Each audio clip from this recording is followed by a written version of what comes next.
made you look so gay. The meadowlarks are singing, joy's in the air. Come set, your bells are ringing, you've gladness to share. Hello there, Sister Dewdrop, linger a little while. Your colors in the sunlight would make a monarch smile. What need have I for treasures, diamonds or gold? The fairest of all pleasures are here to behold. Hello there, dearest kinsmen, pebbles and laughing brooks, you timid little beetles that hide in private nooks. God made us of his gladness, come then and sing, to cure the world of sadness. So ring, bluebell, ring, to cure the world of sadness. So ring, bluebell, ring, to cure the world of sadness. So ring, bluebell, ring. Good morning, everyone. My name is Nayaswami Ananda. This is Nayaswami Maria, and we're deeply honored to have you all here today. We have our Expanding Light guests, we have our community members, we have a group visiting from Colorado, and of course we have our family on the internet, so we are a universal satsang this morning. I'd like to read from Rays of the One Light. Why do devotees fall? I think I'll put these on.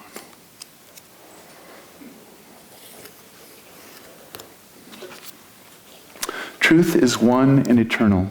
Realize oneness with it in your deathless self within. The following commentary is based on the teachings of Paramahansa Yogananda. An endlessly fascinating question is, why did Judas fall after receiving the extraordinary blessing of being accepted into the inner circle of Jesus Christ's disciples? For Judas was one of the 12 apostles, yet he betrayed Jesus and earned for himself the opprobrium of Christendom for all futurity for his sin. We find Judas reprimanding Jesus just days before that betrayal. Jesus, aware that his disciples would soon be facing with his death the supreme tragedy of their lives, allowed Mary to express her devotion by anointing his feet with costly ointment.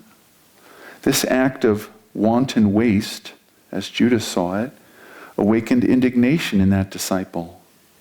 Quote, "Why was not this ointment sold for 300 pence and given to the poor?" This he said, not that he cared for the poor, but because he was a thief and kept the purse and bare what was put therein. Then said Jesus, "Let her alone. Against the day of my burying hath she kept this. For the poor always you have with you, but me ye have not always." Doubt not the power of delusion. Respect it, indeed fear it, though not in the sense of cowering before it.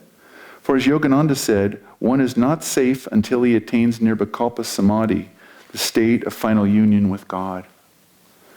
Judas, through attachment to money, opened his consciousness to subtle influences, which may be called satanic, that drew his thoughts toward other related attitudes, the importance of worldly power, for instance, and of worldly influence. The Bhagavad Gita gives a graphic explanation of how easily the mind can be drawn downward once it begins to feed on wrong attitudes. In the second chapter, Sri Krishna states, "If one ponders on sense objects, there springs up attraction to them. From attraction grows desire. Desire, impatient for fulfillment, flames to anger. From anger, there arises infatuation, the delusion that one object alone is worth clinging to the exclusion of all others. From infatuation ensues forgetfulness of the higher self. From forgetfulness of the self follows degeneration of the discriminative faculty. And when discrimination is lost, there follows the annihilation of one's spiritual life. At the first thought of delusion, Paramahansa Yogananda said, that is the time to stop it. Thus, through Holy Scriptures, God has spoken to mankind.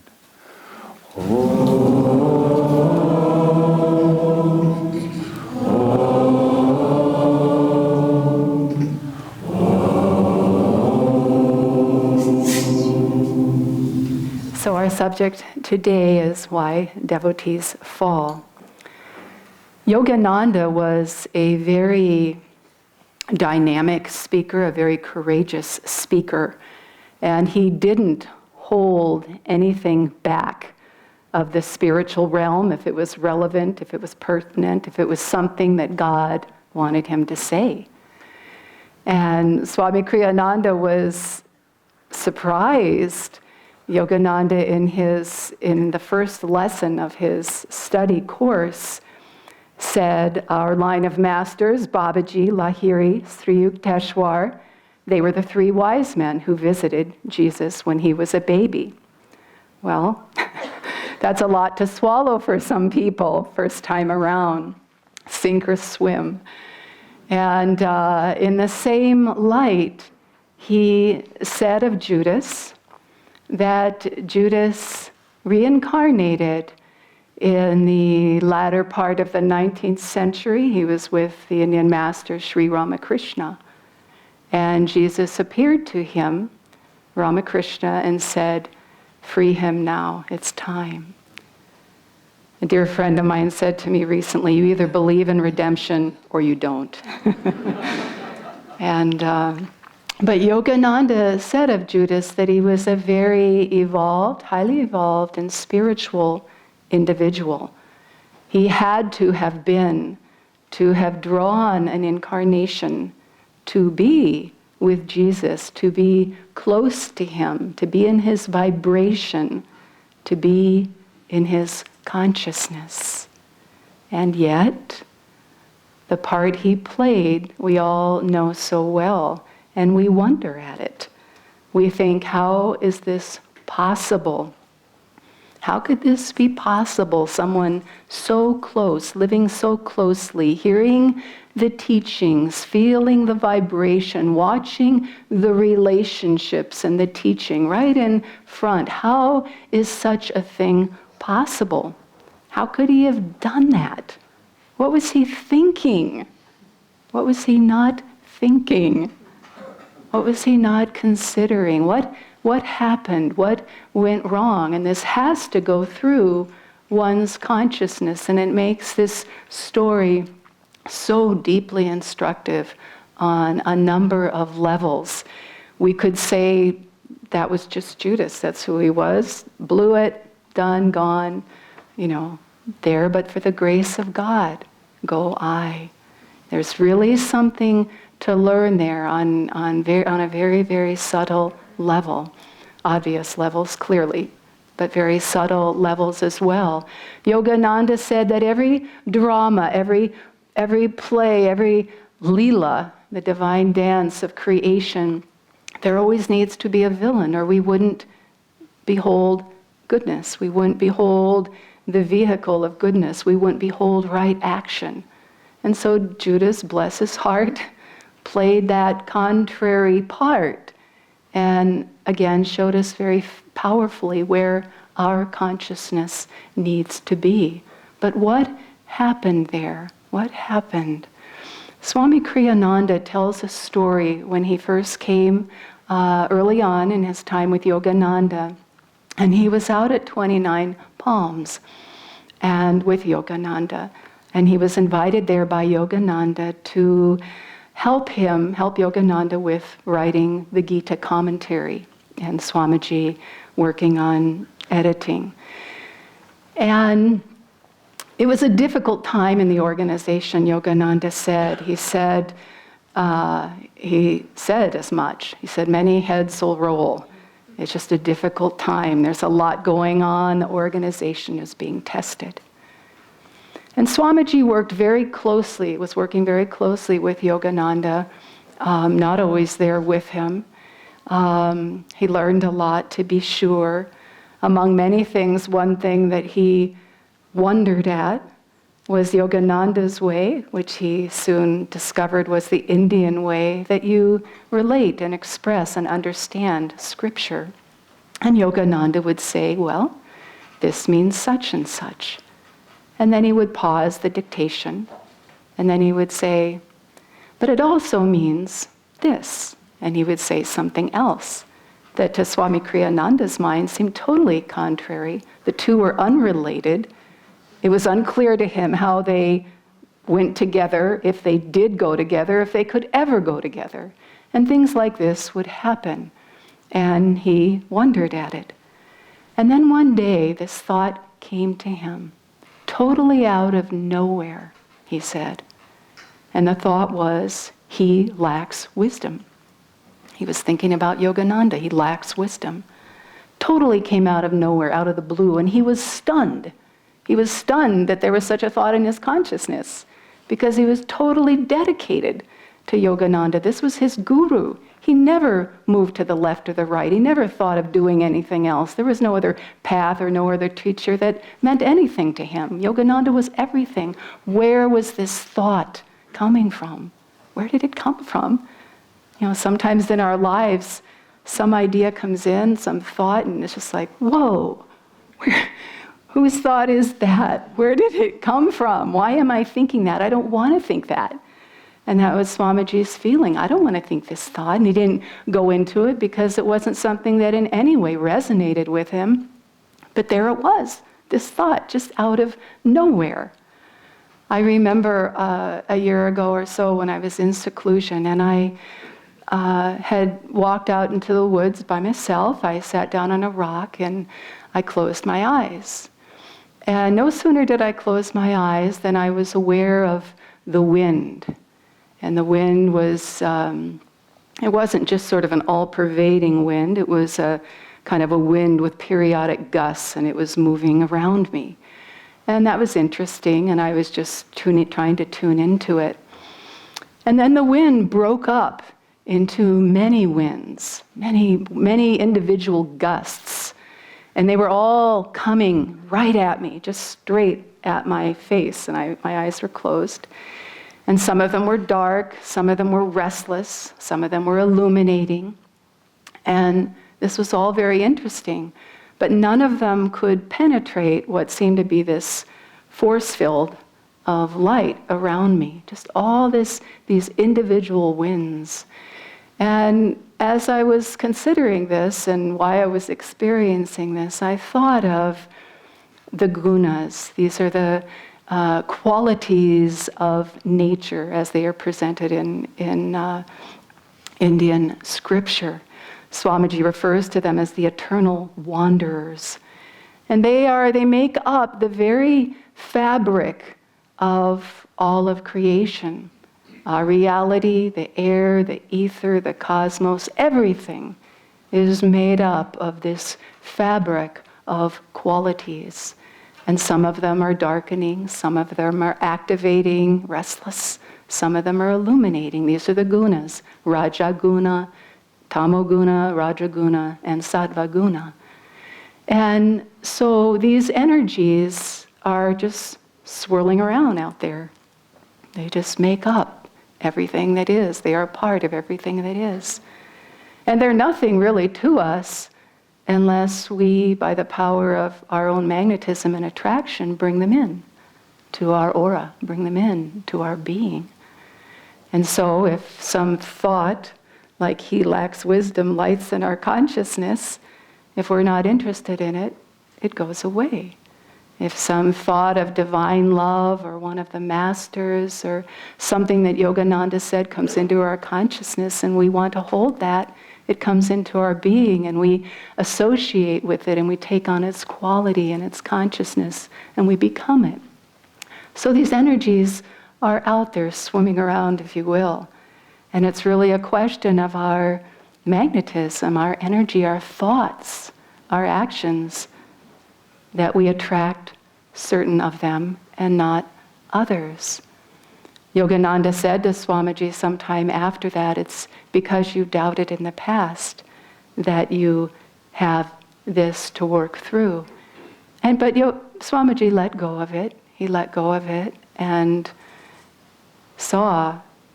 was able to hold on to Master as he really knew him, in his soul. And if he didn't understand something or couldn't explain it, that's okay. You just put it aside.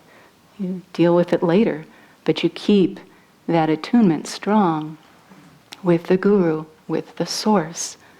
The other day I was walking sometime recently, on the farm road, and it parallels the school road, at one of the school roads. And Hashi, she's our nursery school teacher. She's always got the little ones, and they wander through the garden and the fields and the ducks and the chickens. They're always on some kind of stroll in the morning. And I was coming down a little later, and they were walking along the road, and Hashi was out in front with a few of the children, and a few of them lingered behind. And all of a sudden there was this little commotion starting in the group behind. It was, the whining thing. And Hashi just stops, stands still, turns around. She's always calm and so even-minded. And she just said, "What's going on there?" And one of them said, "Oh, so-and-so's pulling on me." This kind of thing. And Hashi just says, "Remember what we said about pulling." And I just started laughing to myself. It was so perfect. It was Divine Mother and the little kids. And she was just constantly saying to us, "Don't forget what I said about such and such." It was just so perfect, that we need to remember what Divine Mother is telling us. We need to remember what God, what Guru are saying to us. Jesus tried to warn Judas, "The poor you will always have, me you will not have always." This is the incarnation. This is the one.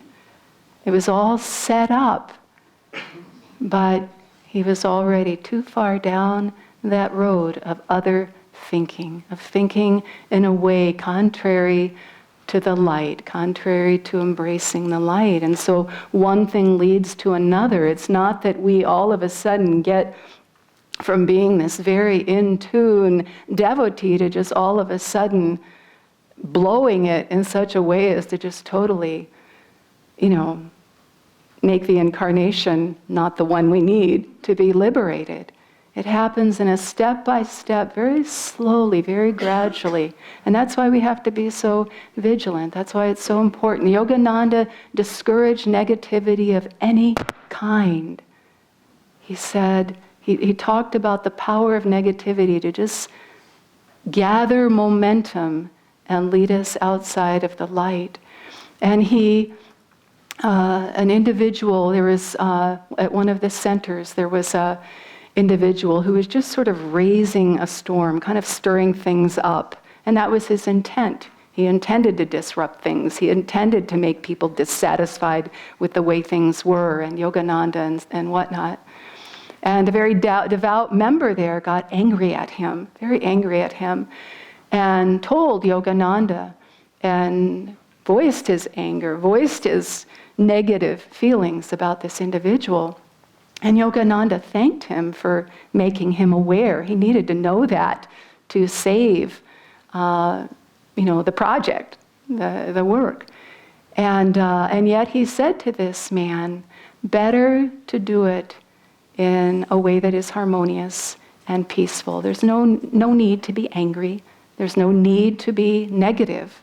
Be careful of this. And this individual, again, a very devout member, was unable, for whatever reason, to relinquish that and continued to be angry, continued to get negative about other things. It just sort of went on, like a snowball rolling down a hill. And eventually, he left. Swamiji tells a story of an individual when he was there with Yogananda at the ashram.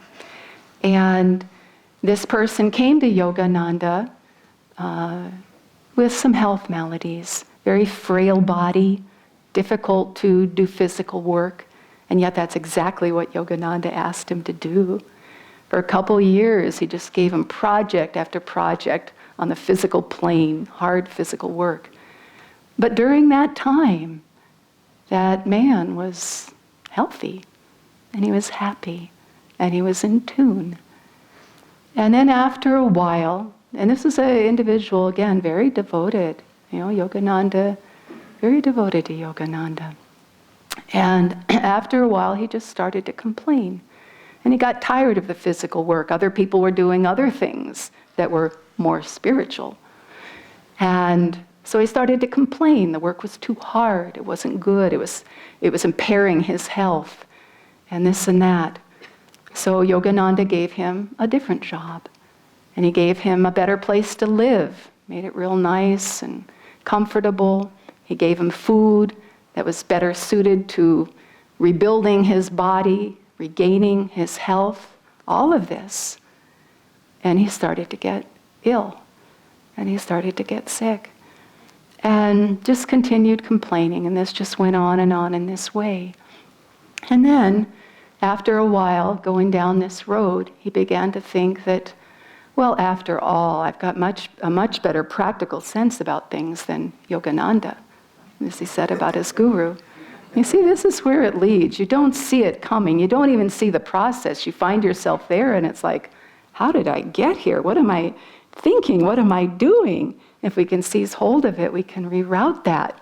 But we have to be aware. We have to want to be aware all of the time.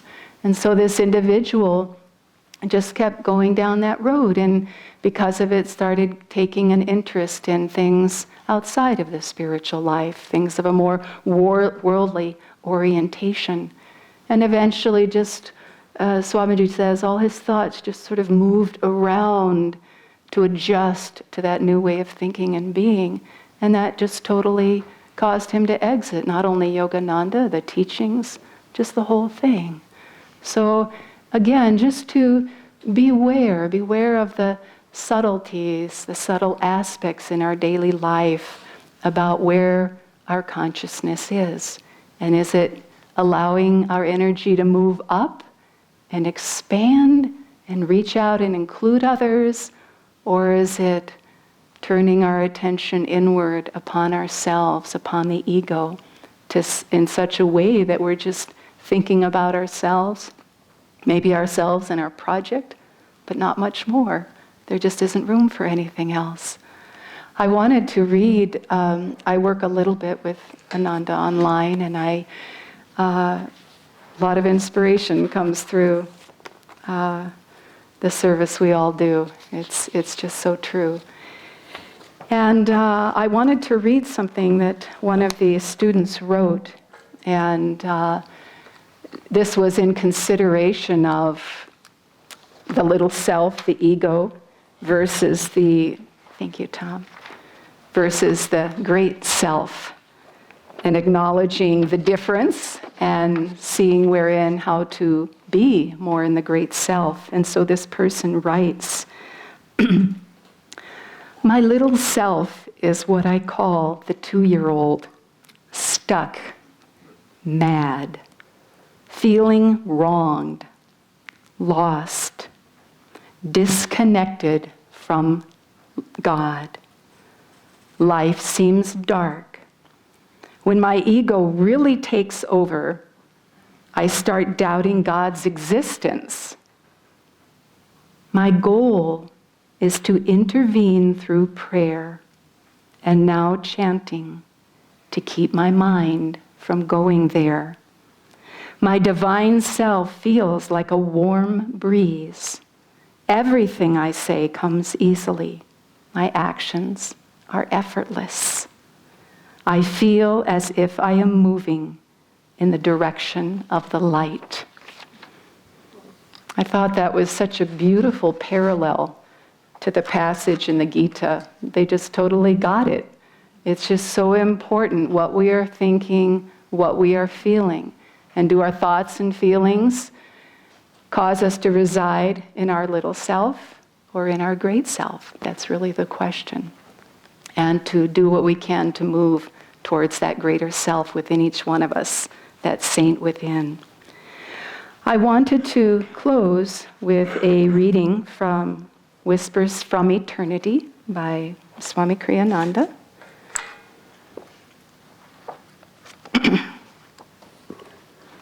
And this is entitled, I Vow Never Again to Turn My Gaze from Thee. I take this sacred vow. Never will I lower my love's gaze below the eyebrow horizon of my constant thoughts of thee. Never will I turn my uplifted inner sight away from thee.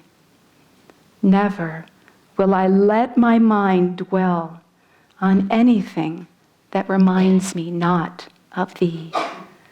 I will disdain the nightmare of ignorant behavior.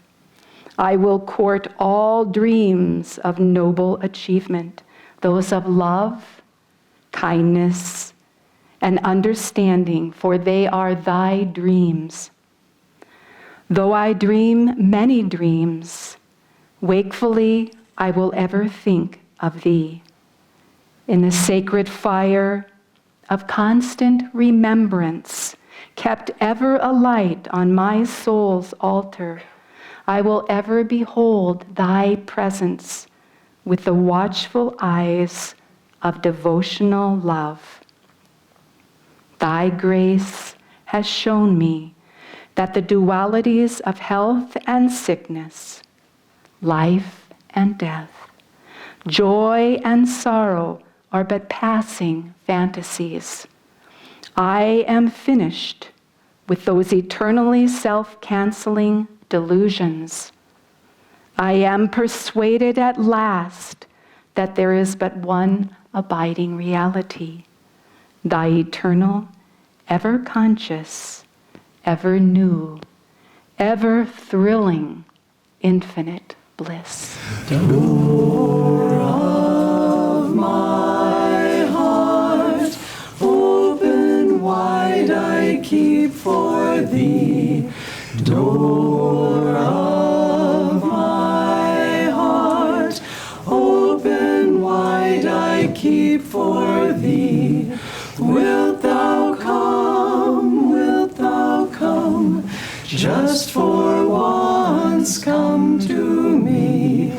Wilt thou come, wilt thou come, just for once come to me. Will my days fly away without seeing thee, my Lord? Will my days fly away without seeing thee, my Lord? Night and day, I look for thee night and day. Night and day, I look for thee night and day. Door of my heart, open wide I keep for thee. Door of my heart, open wide I keep for thee.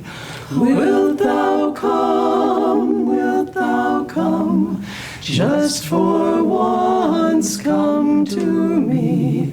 Wilt thou come, just for once come to me. Will my days fly away without seeing thee, my Lord? Will my days fly away without seeing thee, my Lord? Night and day, I look for thee night and day. Night and day, I look for thee night and day. Night and day, I look for